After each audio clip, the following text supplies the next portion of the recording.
Hello guys, welcome back to my YouTube channel, and today I am going to show you how you can use your WhatsApp without your mobile number or OTP verification. So let's dive in.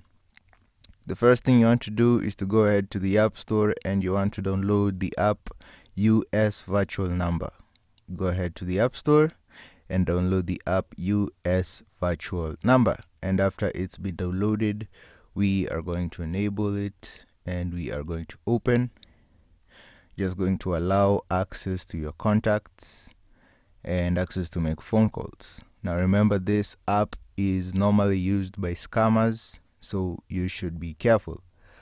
So the next you can do is to go ahead to your profile and click on phone numbers, and you're going to click on get started.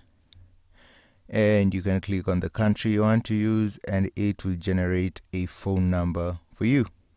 Now to activate this phone number, you need to press continue and you need to subscribe to a plan.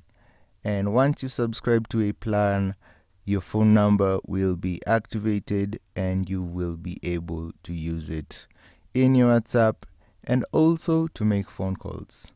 As you can see, I could just copy it to my WhatsApp and I can use this phone number as my WhatsApp. Now remember, the people in your contact list will assume that you are in the United States because of the country code. And after you do that, you can just use this phone number as your main number. And that is how you do it, guys. If you found this information helpful, please be sure to leave a comment, like, and subscribe for more content like this. Thank you guys for watching.